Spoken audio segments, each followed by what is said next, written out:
신약 성경 247면에 기록되어 있는 로마서 6장 17절 18절 말씀, 주신 하나님 말씀을 봉독해 드리겠습니다. 봉독할 때에 주님의 음성 듣는 귀한 시간 되시기 바랍니다. 하나님께 감사하리로다. 너희가 본래 죄의 종이더니 너에게 전하여 준 바 교훈을 본을 마음으로 순종하여 죄로부터 해방되어 의에게 종이 되었느니라. 이 시간 성경과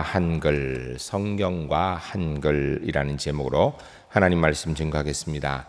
이 세계에 약 200여 나라가 있지요. 그 중에 고유 문자를 가진 나라 불과 20여 곳에 불과합니다. 민족으로 치면 수천 민족이 있습니다. 그러나 그 민족의 글자를 가진 나라 그렇게 많지가 않은 것입니다. 우리나라가 한글을 가지고 있는데 그러면 이 한글은 저절로 그냥 쉽게 만들어졌는가? 그렇지 않습니다. 세종대왕께서 한글을 창제하는데 무수한 반대가 있었습니다. 그런 가운데에도 세종대왕께서 세종 25년 1443년 한글을 창제하셨고 3년 뒤인 세종 28년 1446년 한글을 반포하셨습니다. 올해가 한글이 반포되어진 지 574째 해가 되는 해입니다. 오늘 이 주중에 우리가 한글날이 있지요. 훈민정음을 서두에 세종대왕의 마음을 표현한 내용들이 나타나는데 이렇게 되어 있습니다. 우리나라 말은 중국과 달라서 한자론 서로 통하지 아니하므로 이런 까닭여진 백성들이 말하고 싶은 것 있어도 그 뜻을 담아서 나타내지 못하고 그런 사람이 많으니라. 내가 이것을 딱하게 여겨 새로 28글자를 만들어 내놓으니 모든 사람으로 쉽게 깨우쳐 날로 쓰매 편하게 하고자 할 따름이라. 이렇게 되어 있는 내용을 보게 되면 훈민정음은 바로 우리나라 사람들이 우리 말로 우리 글로 자유롭게 본인들을 표현하고 사용하기 위해서 만들어졌다라는 것입니다. 너무나 좋은 것이죠. 그러나 한문에 익숙한 당시 지배계층은 한글 보급에 굉장히 미온적이었습니다. 아니 비온적이다보다는 오히려 더 방해를 하고 한글을 사장시키려고 하였고 만들지 못하도록 애를 썼습니다. 그리하여서 한글은 여자나 쓰는 글 아니면 쌍놈들이 배우는 글이라고 무시하였습니다. 양반 정치인에 의하여서 한문이 숭상되어지다 보니까 한글을 암클이라 명하고 아주 천시받는 그런 말이 우리나라 한글이었습니다. 그러면 이 천시받는 한글, 천시받았던 한글 그렇게 무능한 건가? 아닙니다. 이 세상의 모든 글자 중에 가장 많은 발음을 가장 정확하게 표현할 수 있는 글이 바로 한글입니다. 우리 옆 나라인 일본 말이 있습니다. 이 일본 글로 표현할 수 있는 발음의 개수가 300개입니다. 그리고 그 오랜 역사를 가진 중국 문자를 가지고 표현할 수 있는 발음의 개수는 400개입니다. 전 세계 공용어로 쓰이는 영어를 가지고 표현할 수 있는 발음도 역시 300개 정도입니다. 그런데 한글은 어떤가? 한글 알파벳은 14개의 자음과 10개의 모음으로 되어 있습니다. 도합 24개인데 세종대왕께서 처음 창제하실 때 28글자였는데 4글자가 사장되어지고 현재 24개가 사용되어지고 있는데 이 24개의 알파벳을 가지고 이론상으로 만들어낼 수 있는 발음이 11,172개입니다. 그리고 실제로 우리의 삶 가운데 우리가 발음을 적고 쓰고 있는 내용들을 보게 되면 약 8,800개의 우리가 발음을 적고 사용하고 있습니다. 이야기는요, 일본어나 중국어나 영어에 비하여서 거의 300배 정도 많은 발음들을 표현할 수 있는 것, 실제 쓰고 있는 것, 이론상으로는 약 400배 더 훨씬 더 많이 발음을 표현할 수 있는 게 한글이라는 것입니다.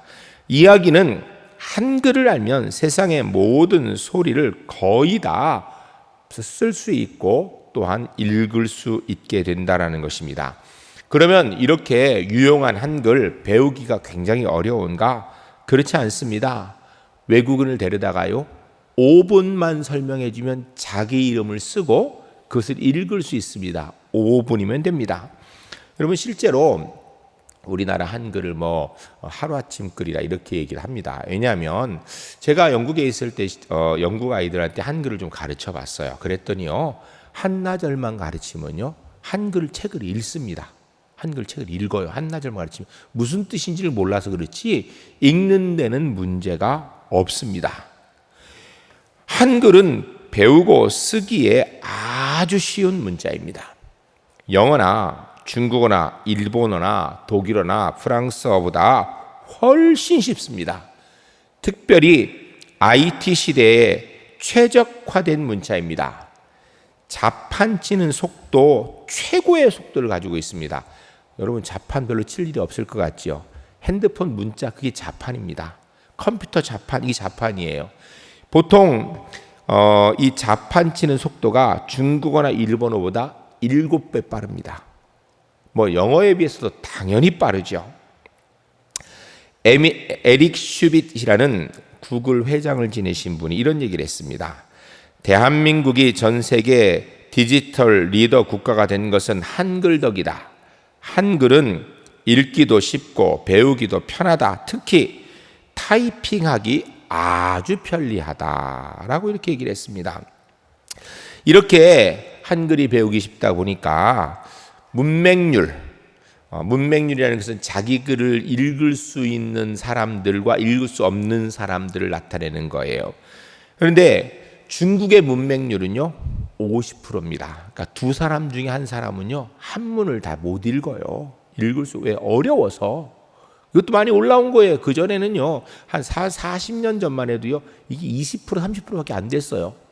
이제 많이 쉬운 간체로 바꿨는데도 아직도 50%밖에 안 됩니다. 그리고요 웬만한 사람 아니면은요 한문 중에 모르는 글자가 굉장히 많습니다. 중국 사람도 몰라요. 모르는 글자 많습니다. 근데 우리는 모르는 글자 있나요? 여러분 영어가 세계 공용어입니다. 영어를 쓰는 미국, 영국 문맹률이 얼마인 줄 아십니까? 이 글을 읽을 수 있는 사람이 75%고 25%는 글을 못 읽습니다. 놀랍게도. 저는 영국에 있으면서 영국 운전면허증을 땄습니다. 그러기 위해서 영어로 시험 보고요. 가서 운전해서 땄습니다. 근데 영국 사람 가운데 운전면허가 없는 사람이 있더라고요. 제가 그래서 물었어요. 왜 없냐고 그랬더니 영어를 읽을 수 없어서 못 써가지고 운전면허 시험을 못 보니까 면허증을 못 땄다는 사람을 제가 실제로 여러 사람 만났습니다. 여러분 그런데 우리나라에서는 혹시 주변에 한글 모르는 분 계신가요? 옛날에는 한글 모르는 분이 그래도 간혹 있었어요. 왜냐하면 우리 어르신들 가운데에서 학교를 다니지 못하는 그런 상황에 계셨던 분들, 그래서 한글을 못 읽는 분이 계셨는데 요새는요 뭐 동사무소에서 각 곳에서 뭐 다 가르치기 때문에 한글을 모르는 분이 거의 없습니다. 한마디로 우리나라는요 100% 글을 읽습니다. 우리나라 국가 발전력의 원동력으로 엄청난 힘이 되는 것입니다. 많은 사람들이 우리나라가 노벨상 받은 사람이 김대중 전 대통령 한 분밖에 없다. 그래서 우리나라 노벨상 받은 것 때문에 너무 좀 이렇게 좀 기도 죽고 빨리 노벨상 많이 받아야 된다 그러는데 일본 사람들은 벌써 수십 명 받았고 미국 사람 많이 받고 이스라엘 사람 엄청나게 받았는데 우리는 그래 노벨 평화상 하나밖에 안 되는데요. 여러분 외국에 있는 사람들의 이야기하면요 한글은 노벨상 100개보다도 훨씬 더 가치가 있는 글이라는 것입니다. 노벨상 100개보다도 한글 있는 게 훨씬 더 좋은 거라는 거예요. 한글은 우리 민족의 미래를 예비하신 하나님의 절대적인 은혜의 선물입니다. 그러면 이 한글이 만들어지고 딱 창제돼 선포되어지고 나니까 그 다음에 이렇게 좋은 글이니까 온 나라가 전체 다 사용하였는가? 그렇지 않습니다. 기독교가 이 땅에 들어오기 전까지는요 한글은 암클이라 해서 그냥 여인들 중에서 몇 배우고 다 배운 것도 아니에요. 상놈 중에 몇 배우고 있는 그런 글이었습니다. 그런데 기독교가 이 땅에 들어옴으로 인하여서 성경이 한글로 번역됨으로 인하여서 한글이 우리나라 민족글로 온 나라의 구석구석에 사용되는 글로 활용되어지게 된 것입니다. 기독교 전파 후의 한글 사용에 대해 살펴보게 되면 고종 31년 갑오경장 이후에 훈민정음을 국문이라고 칭하게 됩니다. 저는 개인적으로 고종 황제를 그렇게 존경하지 않습니다. 왜냐하면 그분이 어려운 상황인데 계셨지만 그렇게 많이 잘한 것이 없습니다. 그런데 고종 황제께서 정말 잘한 것이 한 가지 있습니다. 그는 바로 한글을 대한제국의 공식 언어로 채택했습니다. 근데 문제는 공식으로 채택을 해도 아무도 안 쓰는 거예요. 그런데 선교사님들이 조선에 딱 들어와 보고서 깜짝 놀랐습니다. 집에 가니까 여인들이 쓰는 글이 있고 심지어는 거지들도 글을 아는 사람이 있더라고요. 물론 다는 아니에요. 소수였습니다. 거지 중에서도 글을 아는 사람이 있더라는 거예요. 한문이 아니고 바로 한글이었습니다. 15세기 세종께서 자주, 민주, 그리고 문화 정신으로 한글을 창제하셨습니다. 그러나 우리는 아직도 그 시대에 어려운 한자의 누에서 벗어나지 못하였고 그대로 머물러 있었는데 기독교가 전파되므로 한글로 자유롭게 세계 문화의 민족으로 발돋움하고 자라가고 있는 것입니다. 조선 말기까지 우리나라에 글 소경이 많았습니다. 글을 못 읽는 사람. 한글을 읽는 사람도 있었지만 한글도 못 읽고 한문은 당연히 극소수만 알고 있는 상황이었습니다. 그런데 기독교가 들어와서 한글을 성경으로 한글로 성경을 번역하였습니다. 하나님 말씀을 가르치기 위해서 한글을 가르치게 되다 보니까 이게 글 소경이 점점 벗어나 문화민족, 오늘의 대한민국, 오늘의 한글의 능력이 생기게 된 것입니다. 한글날을 한동안 가갸날이라고 이렇게 부르기도 했습니다. 왜냐하면 한글을 배울 때 처음에 가갸, 거겨 이렇게 배우잖아요. 그래서 가갸날 이렇게 얘기했는데 그 후에 한글날로 불리게 된 것은 1913년 국어학자 주시경 선생께서 한글날을 명명하고 오늘까지 우리가 한글날이라고 부르게 된 것입니다. 성경과 한글은 아주 굉장히 밀접한 관계가 있습니다. 구텐베르크 인쇄술, 세계 최고의 인쇄술이라고 처처라고 얘기하는데 그 인쇄술의 발명으로 독일어 성경이 보급되어지고 마틴 루터 종교개혁이 힘을 얻어서 종교개혁을 이루었다라고 이야기합니다. 그러니까 그 전까지 구텐베르크 인쇄술이 있기 전까지는 어땠는가? 그들도 라틴어 성경을 사용했어요. 독일어로 처음 성경을 찍은 것이 글을 찍은 게 구텐베르크 인쇄물입니다.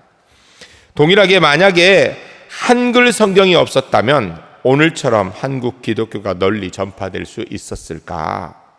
불가능할 것 같습니다. 영국도 라틴어 성경을 쓰다가 영어 성경으로 번역을 하는 과정에서 영어가 재정비됩니다. 영어가 똑바로 사용될 수 있도록 문법도 맞춰지고 정비되어지게 됩니다. 마찬가지로 한글도 성경을 만나 성경을 한글로 번역하는 과정에서 한글의 가치, 그 힘, 그 능력이 드러나게 되어지고 온 국민들이 사용하는 글로 자리 잡게 된 것입니다. 성경과 한글은 서로 무한히 돕는 사이인 것입니다. 한국 기독교는 2000년 기독교 역사 가운데 아주 특별한 것을 가지고 있는 곳입니다. 일반적으로 선교사님들이 선교하기 어느 곳에 가게 되면 그곳에 가서 살면서 그곳 말을 배워가지고 그 다음에 성경을 그 나라 말로 번역하여서 그 나라 말의 성경을 만들어냅니다. 그런데요, 우리 대한민국은 선교사님들이 우리나라에 들어오기 전에 이미 한글 성경이 먼저 번역이 되어져서 성경이 먼저 들어왔고요. 후에 들어온 선교사님들이 그 성경을 가지고 들어오셨습니다. 조선이 끝날 무렵인 19세기에 기독교가 중국을 통하여서 우리나라에 들어왔지만 한문으로 된 성경이 아니고 한글로 성경을 만들어서 포교를 하게 된 것입니다.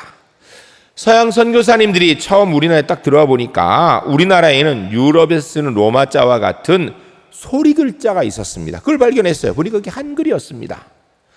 그리고 우리나라 말은 중국말과 달라서 이 중국말 한문을 가지고는 제대로 우리 표현이 안 돼. 성경을 제대로 번역해도 읽을 수가 없는 거예요, 제대로.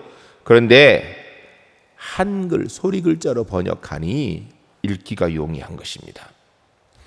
성경을 우리말로 알리면서 우리 글 한글로 번역하면서 기독교가 점점 빠르게 나라 안에 확산되어지고 또한 동시에 한글 사용이 널리 쓰이게 된 것입니다. 만일에 기독교가 우리나라에 들어오지 않았다면 지금 우리가 학교에서 뭘 배울까? 한문을 배울 거예요. 한문. 왜? 암클이니까. 그건 수준 떨어지는 글이라고 생각했거든요. 한문을 배웠을 거예요. 근데 기독교가 들어와서 성경이 번역되어지고 성경을 가르치려고 한글을 가르치다 보니까 온 나라의 한글이 우리 글로 자리 잡게 된 것입니다. 그런데 이 한글 성경을 처음 번역하신 분들이 바로 선교사님들인데요. 사실은 제일 처음 번역한 분은 우리 대한민국을 선교하기 위해서 오신 분들이 아니었습니다.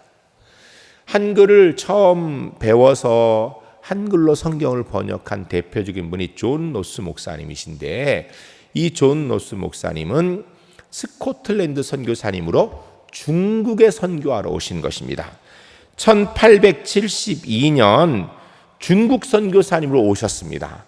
근데 오셔가지고선 들린 이야기 뭐냐면 7년 전인 1865년 토마스 선교사님께서 한문 성경을 가지고 이 대동강변에 제너럴 서면을 타고 오셔가지고선 한문 성경을 전해주고 목배임을 다해 죽었다라는 이야기를 듣게 됩니다. 조선이라는 나라가 있다라는 걸 알고 1872년 중국에 오신 로스 선교사님께서 1873년도에 사모님이 아이를 낳다가 천국에 가십니다. 사실은 선교를 포기할 만하고 정신도 없을 텐데 조선에 대한 사랑을 가지고 1874년 만주 통화현 고려문에 오시게 됩니다.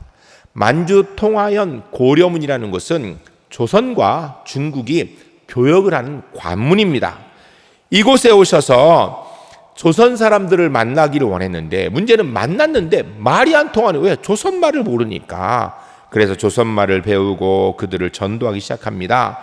존 노스 목사님과 돌아가신 사모님의 형제인 맥켄타이어 목사님께서 함께 중국에서 행상하는 평안도 사람 이응찬, 백홍준, 이성하, 김진기, 서상윤 씨들을 전도해서 세례를 줍니다. 그러니까 우리나라는요, 우리나라의 공적인 선교사님이 들어오기도 전에 이미 중국에서 예수 믿고 세례받은 분이 나온 거예요. 그리고 이들의 도움을 받아서 1882년, 1883년 2년에 걸쳐서 요한복음, 누가복음, 마태복음, 마가복음을 차례로 한글로 번역하게 되었습니다. 그리고 나서 점점 번역을 하여서 1879년부터 1886년에 걸쳐 약 10년 이상에 걸쳐서 신약 성경 전체를 한글로 번역하셨습니다. 그러니까 존 노스 목사님은 한국에서 번역한 게 아니라 중국에서 한글로 성경을 번역하신 거예요. 그래야 해서 이 번역된 것을 그 다음인 1887년 예수 성교 전서라는 한글 성경, 신약 성경을 간행하시고 이 한글 성경을 로스 목사님과 맥켄타이어 목사님께서 중국에서 조선으로 가져와 선교의 도구로 활용하십니다. 그리고 이 한글 성경이 한국 최초의 공식적인 한국을 위한 선교사님이신 언더우드 목사님, 아펜셀러 목사님이 한국 선교에 오셔서 많은 이 한글 성경을 사용하는데 바로 이 로스 목사님 성경을 주로 많이 사용하셨습니다. 그러면 구약 성경은 언제 번역됐는가? 1910년 구약이 완전히 한글로 번역이 완간됩니다. 이 번역하신 분은 우크라이나 출신의 유태인입니다. 알렉산더 피터슨이라는 분인데 이분이 바로 구약 성경을 번역합니다. 10년에. 그래서 그 다음엔 1911년에 로스 목사님의 신약, 이 알렉산더 피터슨 목사님이 번역한 구약 성경을 합쳐가지고 성경전서, 지금 우리가 쓰고 있는 이 성경의 가장 오리지널 원본이 되는 그런 것을 만들게 됩니다. 번역하고 그것을 사용하게 됩니다. 그러면 성경이 중국에서만 번역이 되고 한글로 그랬는가? 그렇지 않아요. 참 우리나라는 특별한 상황입니다. 이순정이라는 분이 일본 통신사로 가게 됩니다. 그런데 거기에 가서 이분이 예수를 믿게 돼요. 예수를 믿고 세례를 받게 되는데, 그때 마침 1883년 일본에 온 미국 성서공회 총무인 루이스 목사님의 부탁을 받아서 어려운 한문 성경을 1885년 한글로 번역합니다. 이게 누가복음이에요.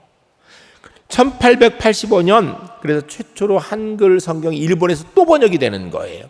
그런데 이 1885년은 우리 대한민국에서 아주 중요한 해입니다. 왜냐하면 1885년 부활절 날 조선을 위한 첫 번째 선교사님 언더우드 아펜셀러 목사님이 들어오시는데, 이분들이 일본을 거쳐서 이 한글 성경을 손에 들고 그리고 들어오셔서 선교를 하고, 와보니까 또 존 로스 목사님의 성경이 있으니까 그것을 통하여 성경을 가르치는 일들을 하였던 것입니다. 이 선교사님은 계속해서 성경 구역에 힘쓰면서 교회를 세우고 학교를 세우고 그리고 기관들을 세웁니다. 교회를 세워서 교회에서 복음을 가르치는데 한글로 가르치는 거예요. 왜? 한글 성경을 가지고 가르치니까요. 또 학교를 세우게 되면 그곳에서 교육을 뭘 했는가? 한문 교육이 아니라 한글 교육을 했어요. 일반 다른 학교에서, 우리나라에 사는 학교는 한문 교육을 했는데, 선교사님들이 세운 학교를 가게 되면 한글을 배우게 되고 한글 성경을 배울 수 있게 되어서 한글이 우리나라의 명실상부 공식적인 교육기관에서 배워지는 그런 일들을 행했던 것입니다. 실제로 언더우드 목사님이 세우신 연희전문학교, 지금의 연세대학교입니다. 아펜셀러 목사님이 세우신 배제학당, 지금 배제중고등학교 서울에 있지요. 그리고 메리 스크랜튼 목사님이 세운 이화학당, 지금 그것이 이화여대입니다. 이런 기독교 재단 교육들이 만들어지게 되고서 거기에서 교육을 한글 교육을 했어요. 그리고 이 학교들은요, 성경을 가르쳤어요. 한글 성경을 가르침으로 인하여서 한글이 점점 우리나라에 퍼지게 되고 성경이 한글을 통하여 함께 퍼지게 되는 그런 역사를 이룬 것입니다. 이때 한문을 배우면서 우리나라의 한학자 중에 한 명이 배제학당에 들어가게 됩니다. 그분이 바로 대표적인 한글학자 주시경 선생님입니다. 그곳에서 한글과 영어와 서한문을 배우면서 학생 신문으로 서재필, 헐버트 이런 분들과 함께 독립신문을 만드는 일을 돕게 되고요. 그 신문사 안에 국문 동식회, 이 무슨 얘기냐면요, 한글 맞춤법 연구회입니다. 말을 바꾸면 이것이 만들어지게 되고 한글 연구를 위해서 한글 전문가가 되게 됩니다. 이 주시경 선생님께서는 상동교회에서 한글을 가르치셨고요. 그리고 여러 학교에서 한글을 가르치셨습니다. 그러던 중 1908년 그 제자들 중심으로 국어연구학회, 오늘날 한글학회도 만듭니다. 그리고 1913년 아까 말씀드렸듯이 주시경 선생님께서 한글날을 제정하셔서 우리가 오늘까지 한글날로 지키고 있는 것입니다. 이렇게 쭉 살펴보게 되면요, 한글은 기독교가 전파되지 않았으면 우리나라 글로 자리 잡을 수 없었을 것이고요, 우리나라 글로 자리 잡으면서 기독교 전파되어 성경으로 한글이 번역되어지고 성경을 가르치기 위해서 한글을 가르치게 되고, 이러는 과정을 통하여서 우리가 잘 알고 있는 꽤 유명한 이 초기의 학자들 다 기독교 기관에서 교회를 통하여서 한글을 배우고 성경을 배웠던 우리 믿음의 선배들이신 것입니다. 기독교 재단 학교가 한글을 살리고 키운 것입니다. 기독교 재단 학교들이 이렇게 하지 않았으면요, 우리가 지금 한글을 아마 이만큼 쓰지 못했을 것입니다. 언더우드 선교사님이 세우신 연세대학교에서 연세 춘추란 학교 신문을 1950년부터 한글 전용으로 만들어 발간했습니다. 그 전까지는 한글 한문 섞어 했는데 50년부터는 한글 전용으로. 그 다음에 메리 스크랜튼 선교사님께서 세우신 이화여대 신문인 이화학보를 1970년대부터 한글로 만들어 인쇄하였습니다. 그리고 연세대 최현배, 김윤경 이런 교수님들 한글만 쓰기로 주장하고 실천하였습니다. 기독교 재단 학교가 신문이 한글로 과거에는 세로 쓰기가 되어 있었는데 가로 쓰기로 바꾸게 되게 됩니다. 이런 과정을 통하여서 지금 우리가 한글을 쓸 때 이렇게 오른쪽부터 왼쪽까지 이렇게 가로 쓰기 하잖아요. 그 전에는 위에서부터 한문처럼 이렇게 써냈던 거예요. 그런 가운데 장로교, 감리교가 힘을 합쳐서 합동 한글 찬송가를 1908년도 발행하여 사용합니다. 이 찬송이 현재 우리가 쓰고 있는 찬송가의 원본입니다. 거기서 계속 이제 몇 가지 더 넣고 빼고 이러는 가운데 오늘까지 발전해 오늘 우리가 찬송을 쓰고 있는 것입니다. 이 당시에 한글 전도인들이 계셨습니다. 권서인이라고 합니다. 들어보셨을 거예요. 권서인이라는 분은 주로 쪽복음, 마가복음, 누가복음, 시편, 요한복음, 때로는 신약성경, 때로는 신구약성경 전체를 이렇게 지고 다니면서 마을 다녀요. 그래서 그곳에 성경을 나눠준 것이 아니라 팔았습니다. 그러면 예수 믿는 사람도 사고 예수 안 믿는 사람도 사서 성경을 읽게 됩니다.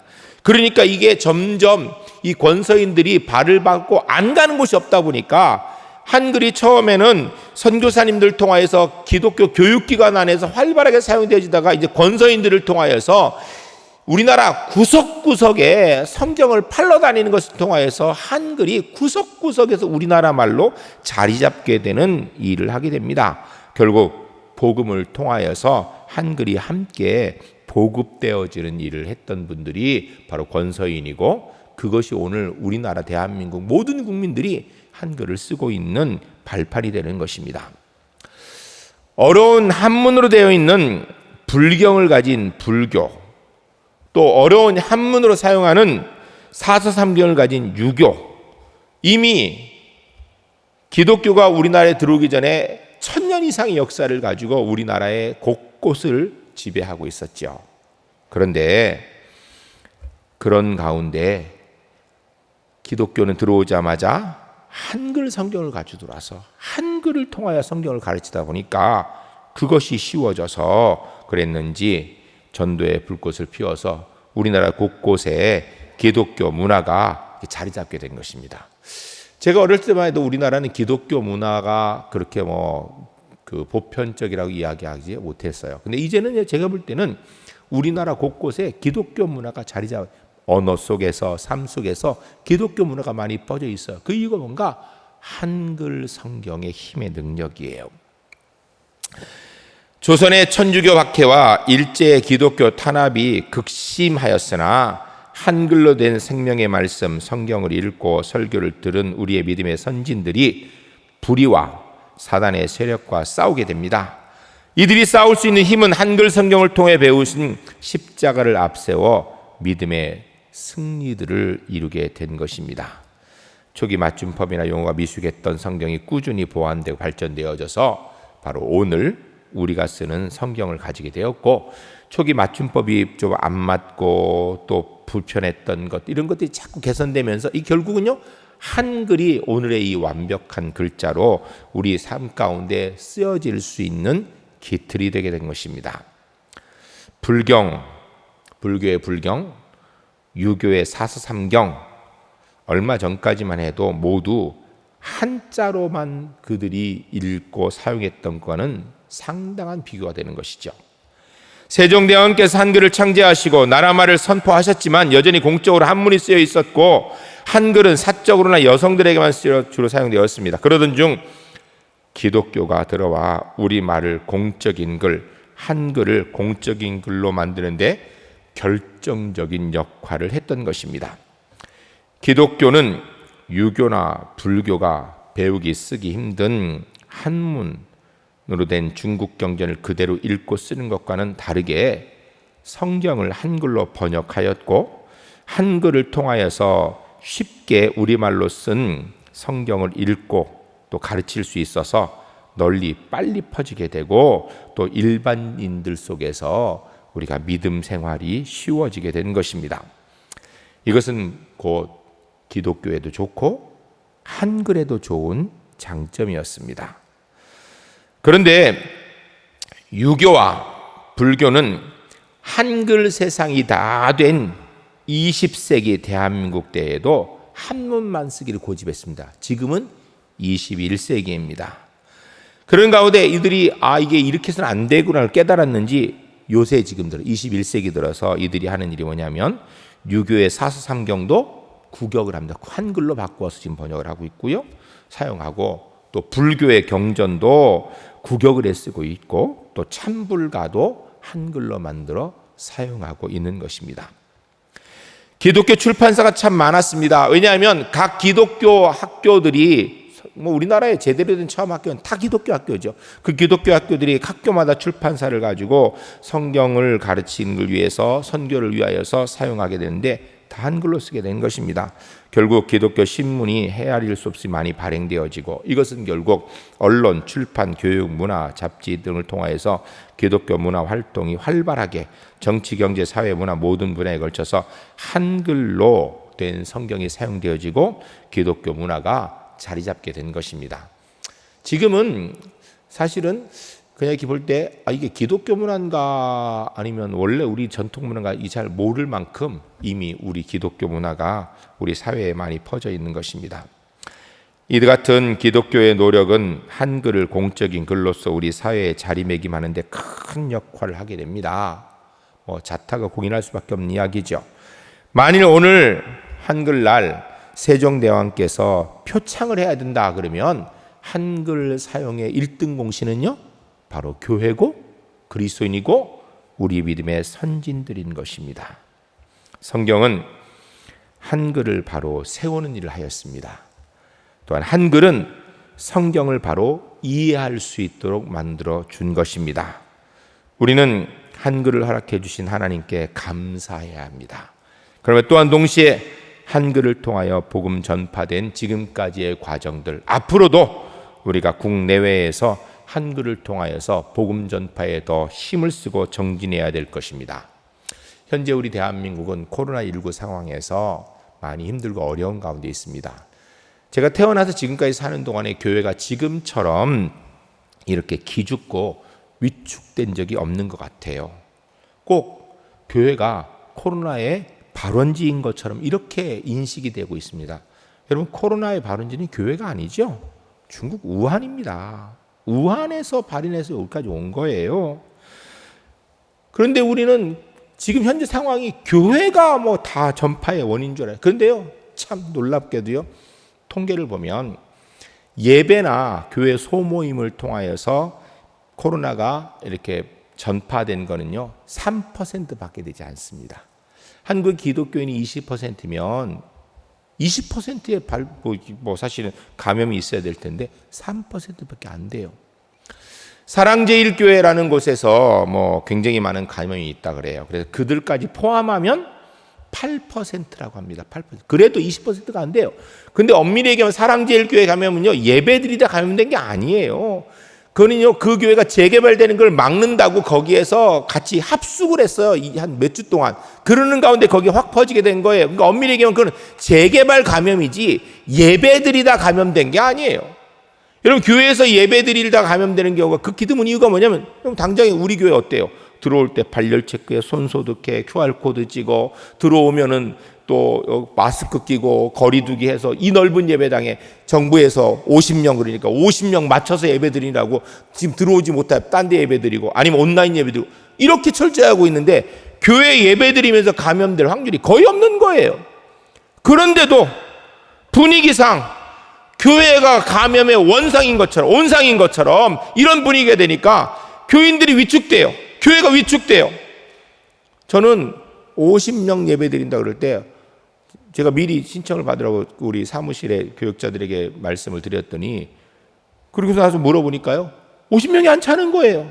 물론 당일에는 더 많이 오셔서 있지만 제가 깜짝 놀랐어요. 왜 그럴까? 우리 교인들이요, 우리 울산지교 성도님들이 기가 죽었어요. 두려워 떨어요. 교회 갔다가 괜히 걸리면 어떡하나. 남들이 교회 가면 걸린다는데 이러니까 기 죽어 있다고요. 여러분, 자만하는 건 옳은 게 아닙니다. 그러나 우리가 좀 자신감을 가지고 어깨는 펼 필요가 있어요. 우리가 질병관리본부의 지침에 철저히 따르는 거, 이건 좋은 거라 저는 생각합니다. 따라야 됩니다, 교회가. 그러나 너무 기죽지 맙시다. 오늘 대한민국이 이 자리에 이렇게 서게 된 것은요, 그 많은 요소 가운데 가장 중요한 것이 온 국민이 쉽게 쓸 수 있는 한글을 사용하기 때문이에요. 이 한글에 온 나라 안에 글이 되게 만든 것은요, 그건 교회입니다. 누가 뭐라 그래도. 우리 선교사님들이 하셨고 우리의 믿음의 선진들이 했던 거예요. 한마디로 얘기하면 오늘의 대한민국을 이뤄나가는데 우리 믿음의 선진들의 역할이 지대하게 컸던 것입니다. 좀 어깨 펴고 자신감을 가지세요. 비록 지금 코로나로 인하여서 어려움이 있지만 우리가 하나님 앞에서 지금도 이 대한민국을 이끌어야 되는 정신적 지주 역할을 감당해야 될 줄로 믿습니다.